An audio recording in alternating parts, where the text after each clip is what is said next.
I think we're live. Testing. 1, 2, 3. Let us know if you can see and hear us okay.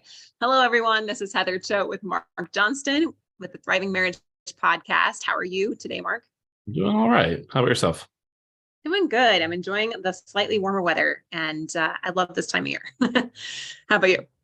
Yeah, I actually had a little bit of time earlier today. I was able to get to the park with my wife and my son, who's still at home. It was a really nice day out. It was great. Yeah, that's awesome. All right. So today we are talking about unpacking the I hate you bomb, why your spouse might say this and what it really means. Because this one can be a bit confusing. So we're going to shine some light on that. If you've ever heard this from your spouse, leave a comment right now. Say yes. Do you feel like they really meant it? Or do you feel like there could have been something else that they were meaning when they said it? Let us know in the comments. Before we dive into that, though, we're going to share our client win of the week. This one comes with permission from Kim. And she says, win tonight. My husband came and picked the girls up for his week with them. Then we talked for almost 6 hours. We were both very open and honest. He wants to come back and work things out with me, but he is scared that the changes won't be permanent. One step at a time. This is literally, I'm getting tongue-tied, literally the best program I have ever tried. Thank you, Mark and Heather. So really good job to Kim that now he is saying he's wanting to talk to her and he wants to come back and work things out, which is a huge change from where they originally started. I like here that she points out he's scared that the changes won't be permanent. That's one of the biggest things that we hear from spouses when they're pulling away is that maybe you're making positive changes and your spouse either doesn't notice the changes or they just don't really believe them. They might think it's just a manipulation or that you're just doing it to try to get them back and things will go back to the way it was before and they don't want that. So one of the things that we really work on with our path process is changing that story or narrative that your spouse has about you so that they not only see the changes, but they believe them and they know that these aren't just a manipulation to try to get them back. Mm-hmm. All right. So we asked you guys over in our groups on Facebook, the Thriving Marriage Facebook group, and our 60-second plan one, has your spouse said, I hate you to you? I don't know about you, Mark, but I was looking through the comments and I saw there were a lot of people that actually heard this from their spouse. And I got to be a little transparent here. This is not going to be very relatable. I have never heard that from my spouse. Yeah, I have never heard those words. Neither have I. Like, my entire marriage, like my wife and I mean, we've had arguments, of course, but one of the things that we've really tried to avoid is really harsh language specifically. And so we've always tried to talk things through, and sometimes it's not easy, but like there's certain things that it's really hard to come back from. And, yeah, so I haven't really, I have a hard time if anyone is really upset with me. So I don't, I can only imagine if that's like your spouse specifically. Right. And like I said, I know that's not very relatable, that Mark and I have not experienced this one ourselves. However, as you guys know, we've been helping thousands and thousands of couples with their marriage. Mark, have you ever worked with a client that had a spouse that said, had a client whose spouse said, I hate you? Oh, yeah. Yes, that is a frequent issue. Yes, those words specifically, but sometimes it's some variation of that, or it's implied.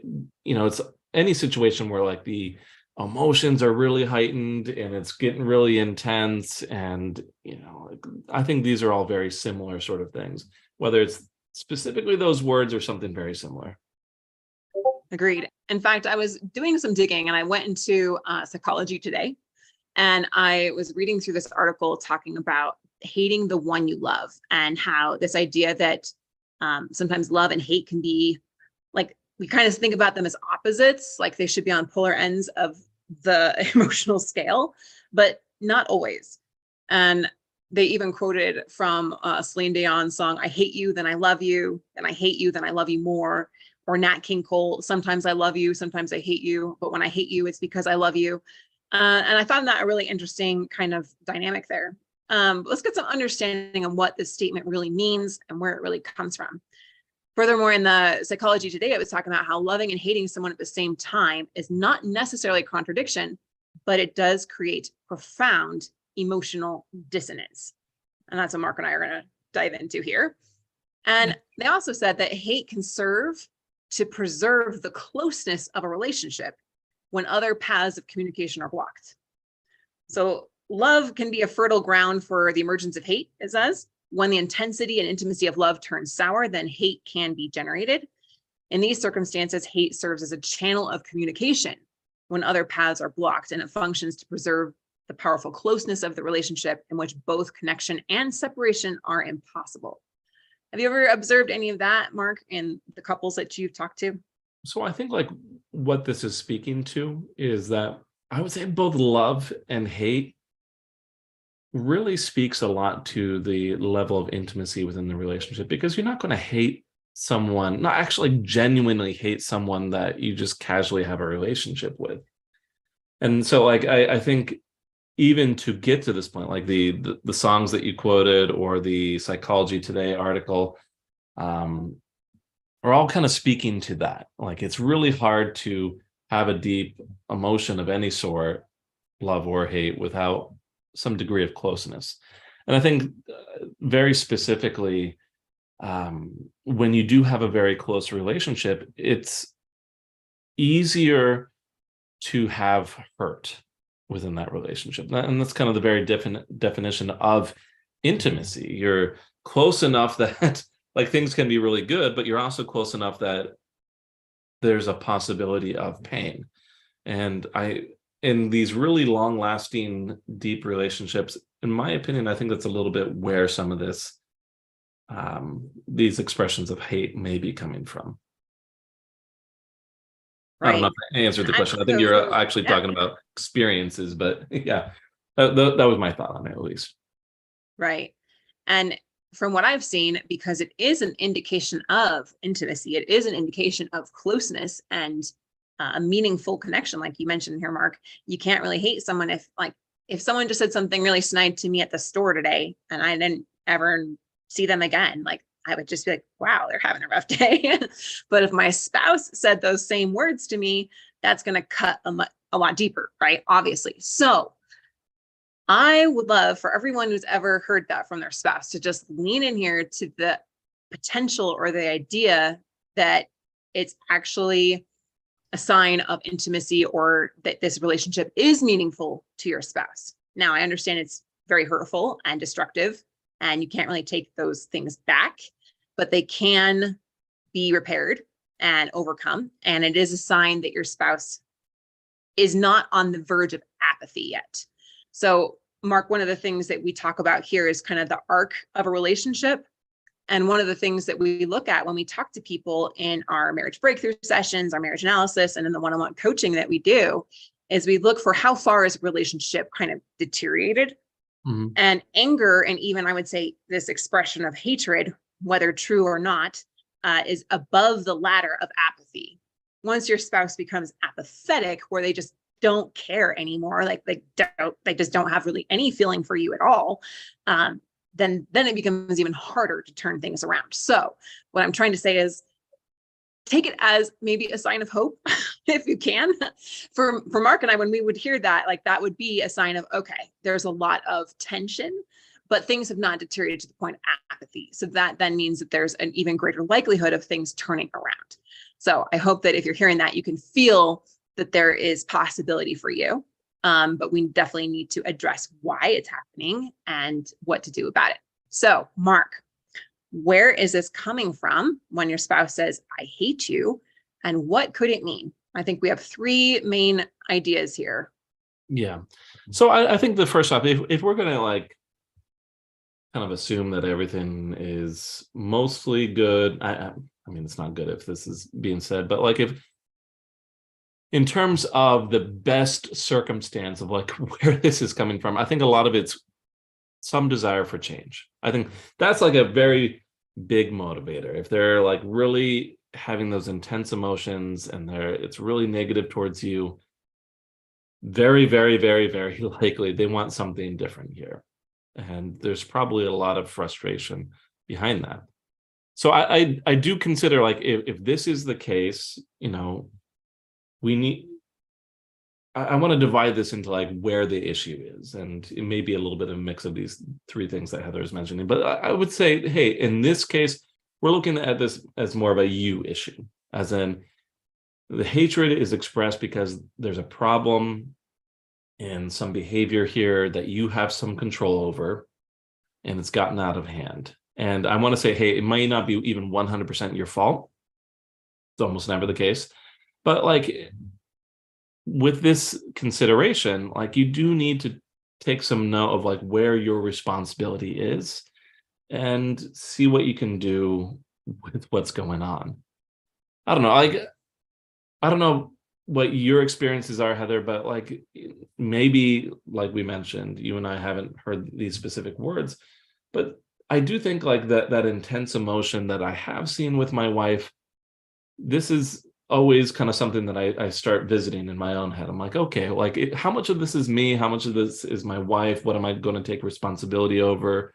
What is it that my wife actually wants changed here? Rather than focusing on what everyone has done wrong. What are your thoughts on that? I think that's a really wise way to do it. In fact, that's a good key to creating a healthy dynamic in a relationship, right? If we're getting negative feedback from our spouse, especially with these intense emotional words or situations, then it's going to be indicative of deeper issues, right? And so always when we can look at, okay, what might I be doing to contribute to the situation? And how can I take responsibility for my part is always a very healthy place to come from. We don't want to over take responsibility. Like you don't want to blame yourself for everything that your spouse is doing or, go to that extreme. And you don't also want to be completely dismissive of your part either and feel like a victim and feel like it's all their fault either, because neither one of those are going to create actual resolution here. So one of the things we always want to do is look at underlying issues behind the symptoms. And an angry spouse that's yelling or using hurtful words or poor language, destructive words, destructive behaviors, I hate you bomb, is a symptom of a deeper issue. And so when we can uncover why they're really saying it and what we might be doing that's contributing to that, now we can actually work on the solution. Simply saying, well, you shouldn't say that to me, or you shouldn't do that, is again just putting the blame back on them and not looking at what you can do to change the situation and take ownership of that. We often talk about the drama triangle. I've been talking about it a lot lately. I don't know. I just feel like it's been so freeing to me in my life and in my marriage and in relationships, even with other extended family members, and really understanding that when we go into blame mode and we go into pointing fingers and we go into victim mode, or if we're the persecutor would be saying, I hate you, you need to change, right? Or trying to rescue the situation. It's only going to create more of that tension and the drama. And the symptoms are only going to continue to manifest in greater degrees usually. And so stepping out of the drama triangle is exactly what Mark said, is the very first thing here is taking accountability for your own part in the situation. And we've seen clients do that, right? Where it's been, drastically different for them as they took responsibility for their part in it. Yeah, I think it's really easy to experience some of this blame or like experience some of this intense emotion and be a little bit defensive and say, well, no, it's not my fault. What about what you're doing? And like what we're talking about here, at least with this, is we can step away from a lot of that if we're saying, okay, well, what is underneath all of this? What are they actually asking for? And what can we do about that? It's a great first step. So the other like place that this comes from, in my opinion, is I think when there's a lot of frustration and blame. And I'm going to say this is more of an issue of circumstances. Like I was talking about at first, like, hey, let's focus on what you're doing. Let's take a look at circumstances as well. It may or may not have a lot to do with you, but in many cases, these intense emotions and expressions of hatred might come about from stressful circumstances, and that may lead to all this frustration, especially when nothing's getting better. I'm thinking of like some people that I know where there's a lot of stress currently over finances and all of that, and it's been going on for some time. And it's really leading to some heated arguments and some intense emotion and some really unkind things being said. And it wouldn't surprise me, I'm not sitting in there with their conversations. It wouldn't surprise me if that expression of "I hate you" has been in there. But in my opinion, I think in their case, I think a lot of this intense emotion has a lot to do with these circumstantial factors that are in there, with a lot of frustration that there isn't a clear direction to go in. It just happens to be projecting out towards each other. So like, this tells me a lot in these cases that there's something that is preventing problems from being resolved, whether outside of the relationship or even internally. Like there's something that's preventing the couples from talking to each other, from being on the same team, from saying, okay, here's where we're at. How do we get to that solution? And for some reason, like these highly intense emotions are coming out and they blame each other, and then it doesn't go anywhere. So anyways, like, what are your thoughts here, Heather? Where does this frustration, like thoughts on frustration and blame and circumstances when Yeah. I've experienced this to a lesser degree in my own marriage. I mean, think about it, guys. We've all had a time when we were stressed out in life. Maybe pressure was really high at work or school or financially or health wise. And you can't help sometimes, but you just take it out on someone else. And you blame your partner for something that's not really their fault. And so this is something that humans do, right? It's not very healthy or functional, but it's a way that we deflect what's going on inside of us and put it on someone else. That would be definitely what a victim or a persecutor does, right? They say it's your fault, you need to change, or there's nothing that can be done here, right?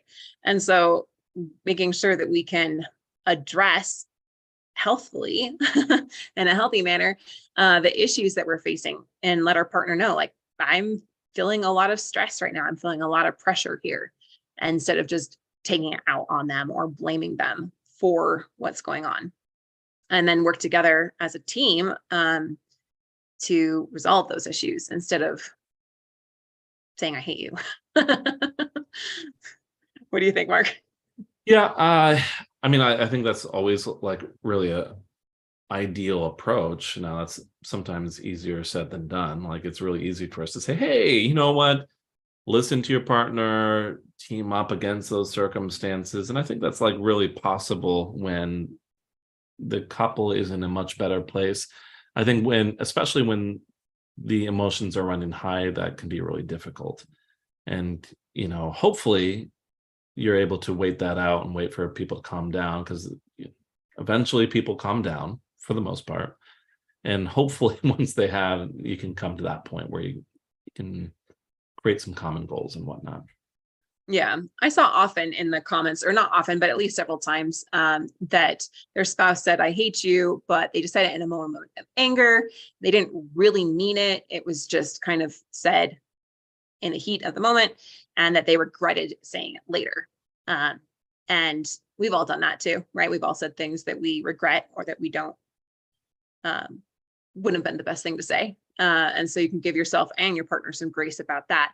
But if it's a continual problem and they're continually saying these things, then we want to make sure that we're understanding what are the underlying issues that are not resolved here. Yeah, it doesn't really lead us into like that. The third area is like, sometimes this is a more of a them issue. And, if there are those intense emotions, they are saying these things, sometimes that really says a lot more about them than it does about you. Certainly, if there's high sensitivity, especially in cases where there's past trauma or underlying mental health issues, the unfortunate thing is this might not be an uncommon occurrence. And sometimes it's worth evaluating whether this may or may not be a toxic or abusive situation. Like, certainly, like you were saying, if this sort of thing is said with some frequency, I think you would probably do yourself a big favor to get that professionally evaluated. I've seen a lot of cases where people are like, okay, this only happens now and then, but really now and then is every month, every few weeks or something. And that's not really a healthy situation. Well, like I said, like sometimes we do have to consider, even when they're saying these intense things, we have to consider their part in this. Sometimes there's been a lot of traumatic experiences, I think. Sometimes it's maybe with you, but maybe it's not. Like I work with a lot of couples where like my client will come in and say, yeah, like my partner's really reacting to everything that's happening. And I'll ask, okay, well, what were their previous relationships like? What was their childhood like? Not that I go too deep into childhood issues or anything, but they're like, yeah, they had a really rough childhood. They were abused, and I'm like, oh, well, that explains then these intense reactions. I think we all have sensitivities. I mean, Heather, you'd agree, right? Like I know I have my own like little weak spots, and my wife has her own things. We all have sensitivities, but so like I think most of us kind of get this. It's just that like when there is that trauma, the emotional reaction in my experience just is like way off the charts beyond some things that we're sensitive to. And I don't know, Heather, what do you think about like making sure like the other person, like making like, because I know a lot of people listening to this are thinking, okay, I've heard this statement from my spouse. How do we, I don't know, how do we balance that? Like we've talked about like the client issues or the people who are listening issues and circumstantial issues. Now we're talking about the partner issues. What do we really need to keep in mind here, like as we're balancing all this and we're trying to consider what to do with all this? Any thoughts? Yeah, I think there's a balance there of understanding your partner where they're coming from, but also protecting yourself from ongoing unhealthy, toxic situations. So I Mhm. think it's both giving grace to your partner, but also saying like, this is what is okay. This is what is okay. And this is what is not okay. And that way we can make sure that we are in a healthy place ourselves, because when your partner says, I hate you, like that's an emotional trauma and it needs to be dealt with so that you can get to a healthy, secure place yourself. And at the same time, if your partner is dealing with high sensitivities, past traumas, underlying mental health issues, creating space and opportunity to allow them to seek professional help to get those things met. Now, some will and some won't. And again, that's a little bit outside of your control. So you have to understand, what can I control here? Okay, I can control if I let my spouse talk to me like that or not, or I can put in healthy boundary here and say, if you talk to me like that, I'm going to remove myself from this conversation, or whatever the healthy boundary is that needs to be put in place there. But then also making sure that, if they have experienced a lot of trauma, then you are able to be supportive of them while still protecting yourself. Does that make Uh, sense? yeah, I think that balance is really important. I almost see this as like two sides to the same thing. Like two big principles. There's like this side of taking feedback and listening and supporting, like all that, helping them.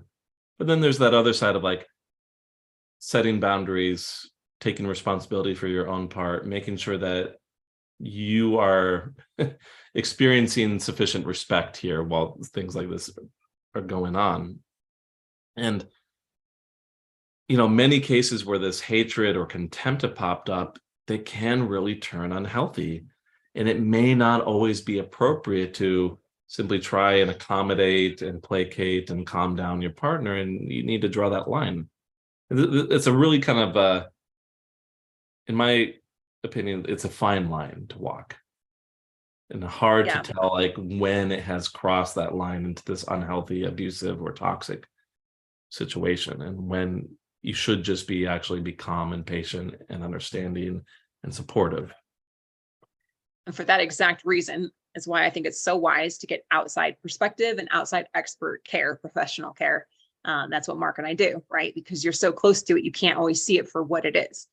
There's a pattern in my own family, just being a little transparent, of some bipolar disorder and some mood disorders and some very unhealthy relationship dynamics. We're talking about drama triangle, like to the extreme.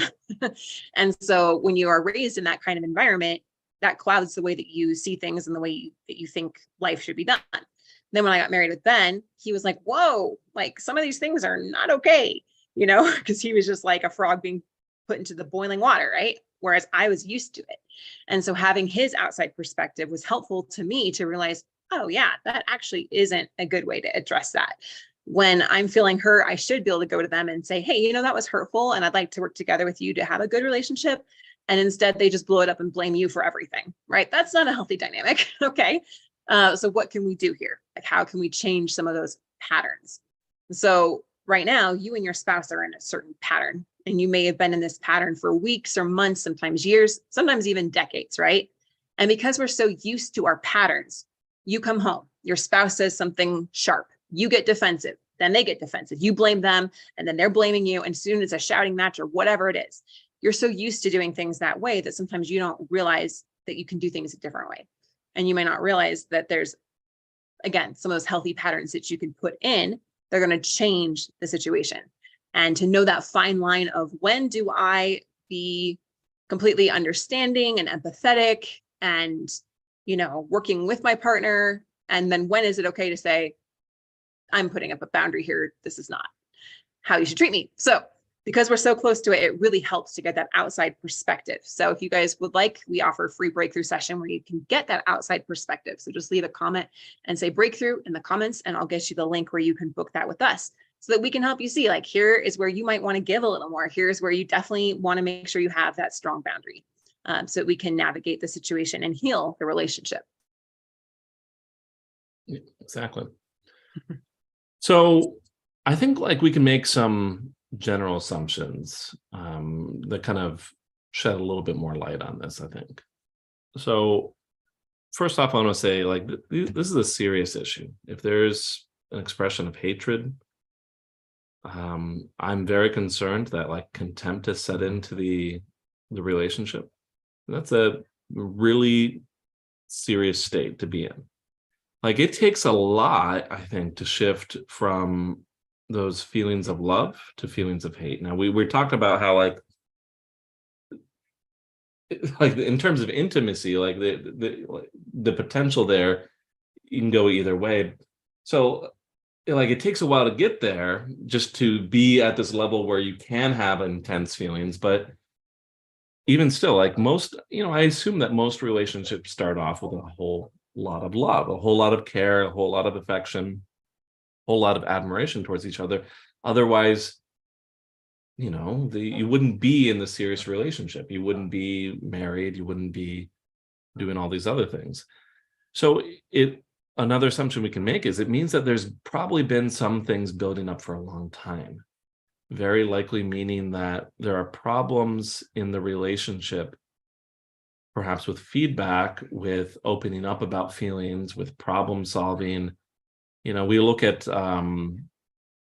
we talk about like those 5 pillars of a healthy relationship.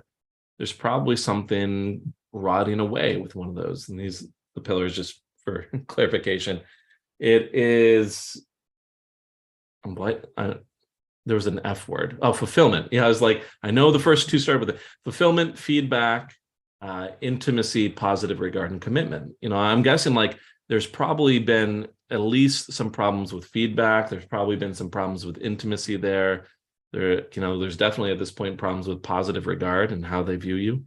But that's probably been building up for a long time without really clear channels to fix those things.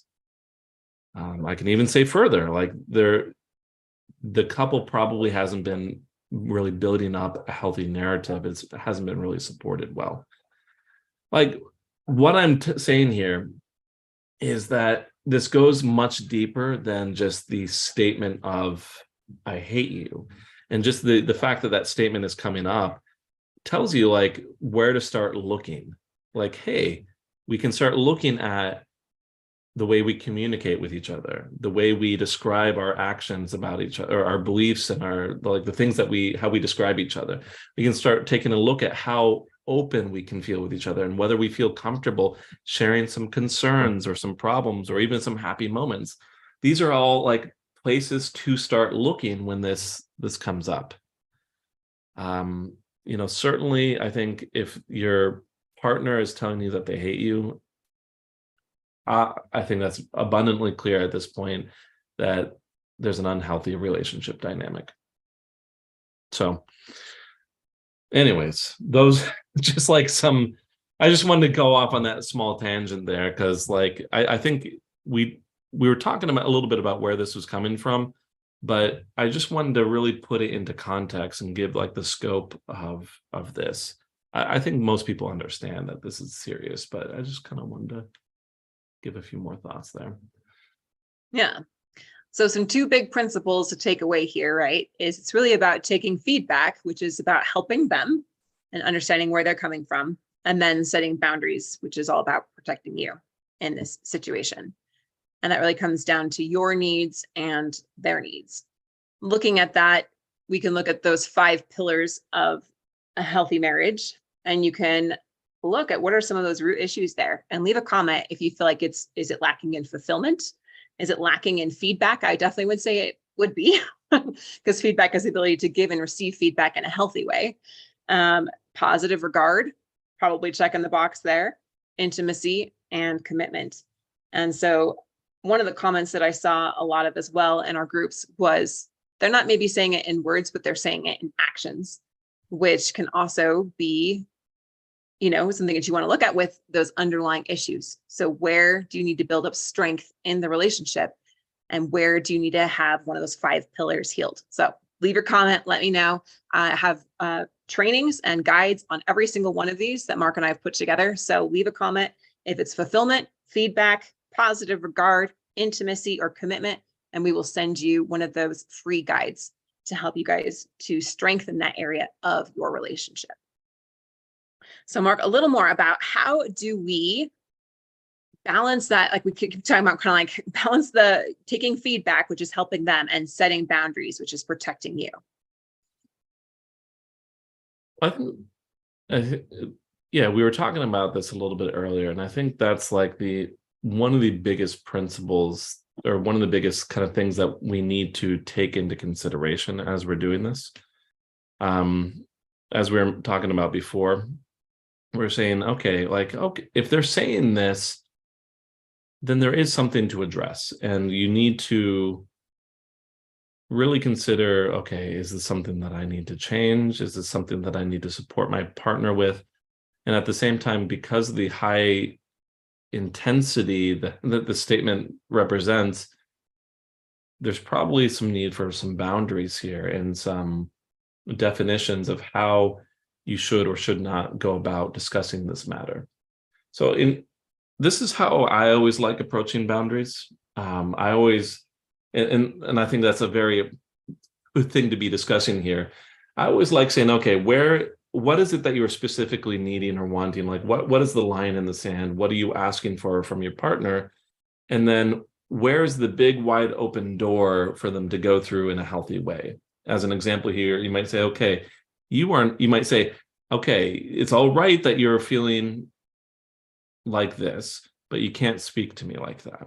If you do want to address this, I'd be very much more than happy to talk about this with you in some calm ways where we can work together. But if you're not going to talk to me like that, then, then we have some consequences. So it's like, here's the line, here's the big wide open door, and otherwise there are consequences, not punishments, but just what you were going to do to remain healthy for yourself.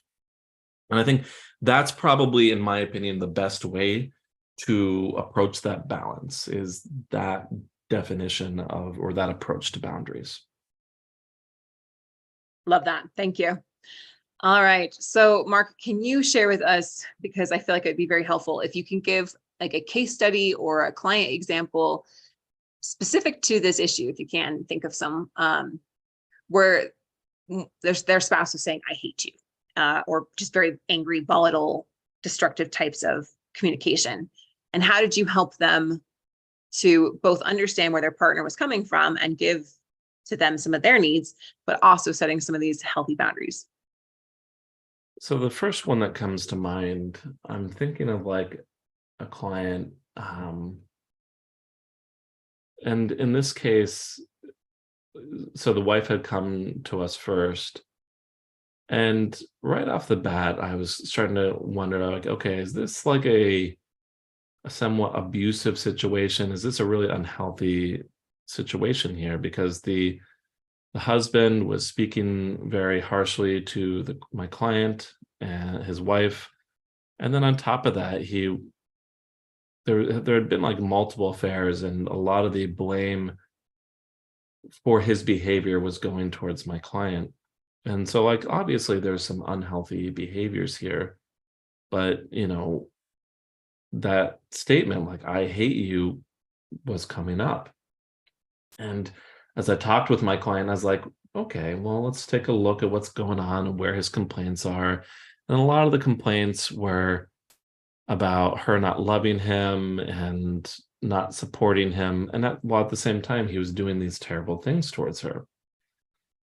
So with this client in particular, we did work a lot with boundaries, with helping her to stand up for herself, and being very clear with what she was asking for from her husband.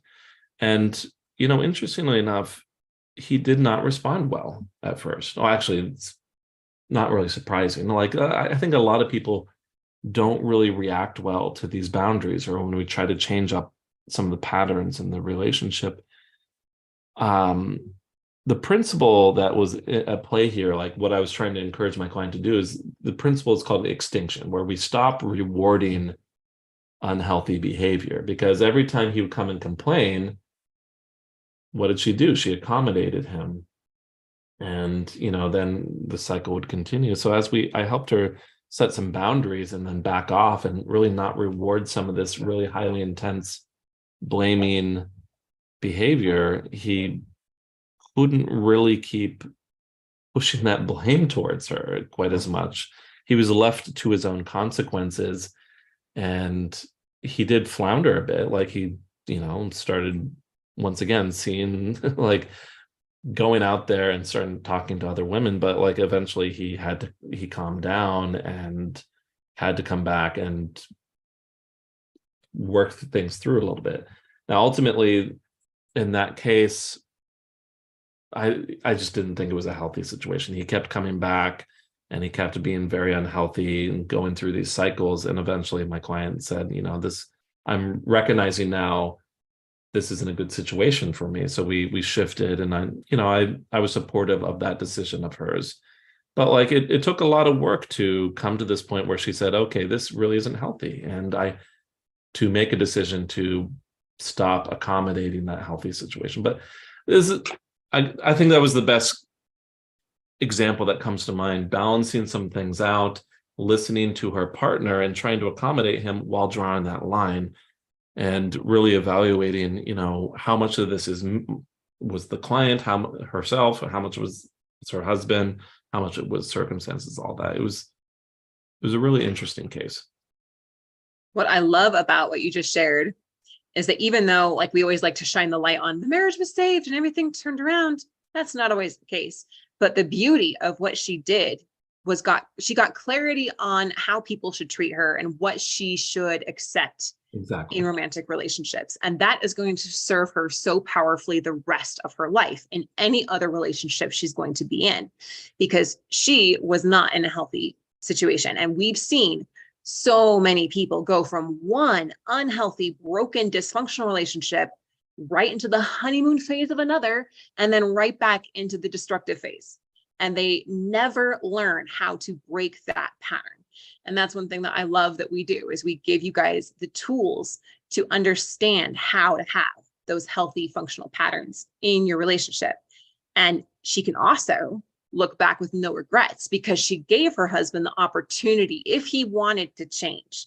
Now, we never force or coerce or manipulate our spouse to change or come back to us, because it wouldn't work, and it's not what you want anyway.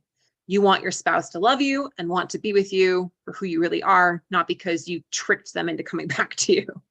And that's the kind of relationship that we want to build, is that healthy long-term relationship. And she gave her husband the opportunity to come back, to make changes, and he chose not to. And so she can have peace of mind now, I'm sure she does, knowing that she gave her marriage every chance possible. To me, that's worth everything. We're not always going to control what other people do. We can't always control the outcome of the relationship, but you can control what you do, how you learn from these challenges, how you learn how to create healthy relationship skills in your own life, and that will serve you powerfully. So many people do not have those skills, which is why they don't have a good relationship. The good news is that you can learn them. So if you guys want our path training on how to create that healthy relationship, leave a comment, say path training, and I will send you the replay of the live masterclass we did last week on that path process so that you can identify what patterns you're in and create new healthy patterns. All right. Any final thoughts on this, Mark? Are we ready for Marriage Mythbuster? Well, yeah, I want to say, like, just for that client I was just describing, the last time I heard from her, she had actually was telling me how excited she was as she actually started dating other people. And like you said, it's not always, that's not always what we're looking for. And we're, a lot of people are here trying to fix their relationship. But like, the last conversations that I was having with this client was like just making sure that she's going into healthy relationships in these subsequent ones. And it was just really gratifying to hear like how confident she was and choosing her, like as she started dating a little bit more. And it was just great to see. Anyways. Love that. That's awesome. All right. Now our marriage mythbuster. Yeah. Our marriage mythbuster is, in a marriage, you should always be liked by your spouse. I have to laugh at this one, Mark, because you and I, over the years doing this podcast, and it has been years, we've talked about how, like, I love you always feels nice to hear from our spouses. But sometimes the words I like you feels even better. Why? Because we're not always liked by our spouse. Yeah. Sometimes you can deeply love someone and be totally annoyed with them, right? Or just not really enjoy being around them because they're in a bad mood or whatever it might be. So I'm just going to bust this one here, and you can add anything you want to, Mark, but you're not always going to be liked by your spouse. You're not always going to be, I don't know, bosom buddies or wanting to be around each other all the time. I know I'm not. And I've been married, 18 years. And so that's definitely not going to serve you in your marriage. And also, if you're expecting your spouse to like you all the time, I feel like that is a breeding ground for more dysfunction in your relationship, because you're going to be either trying to like placate them or appease them or doing things just so that you're accepted. And that goes right into the drama triangle, right? So that's not where you want to play in your relationship. So, Mark, what are your thoughts about you should always be liked by your spouse? So I read that and I was like, well, I want to be liked all the time in my marriage. Like, I think that that's the goal, right? If there's a circumstance where myself or my wife aren't, if there isn't that likeness or the liking the other person there, that we should aim to fix that.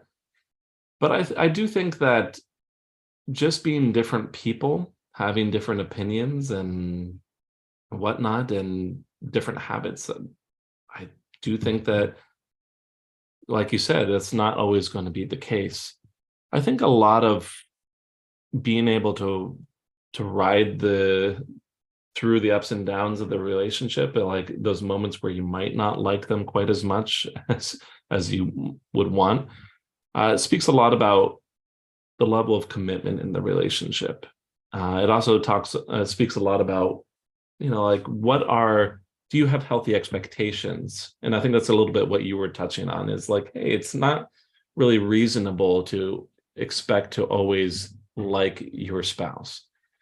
But like I said, I think a big factor here is commitment. And to me, commitment is a lot about how willing you are to work through the ups and downs. There are going to be those moments where you might not like them.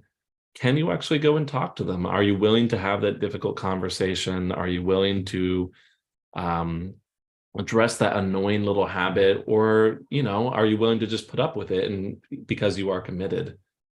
And so, like, I think the way people get away or around this a lot of times, if you maybe don't like your partner right then, is by looking at the bigger picture and kind of having some amount of patience, acceptance, some sense of like this doesn't break everything if you don't like them right then. But anyways, I do, like I said it right off the bat, I do think that, you know, you should at least work towards trying to like each other as much as possible, even if it's not always. Agreed. And just full transparency, I think I like my husband more now than I did like 7 years ago. And the reason why is because we do have the ability to like give feedback now and resolve issues. And like the tension is so much more reduced between us, like the levels of trust. I don't know, just it's a totally different dynamic. So yes, you should aim to like your partner. Just know it's not always going to be 100% the case, and that's okay. Awesome. Thank you so much, Mark, for joining us today and sharing such great information that will lead to transformation in everyone's lives. So leave a comment. Let us know what stood out to you the most today. Was it understanding what I hate you really means? That it's actually a sign of intimacy and closeness, and it could either mean desiring change, frustration, or blame about a situation, or maybe they're dealing with some past trauma or an underlying mental health issue. And what do you feel like you can do to turn things around so that you too can live your life with no regrets and know that you are becoming a better version of yourself and creating healthy, lasting relationship patterns in your own life? Let me know in the comments. I respond to every single comment that we get, and I can't wait to hear from you guys.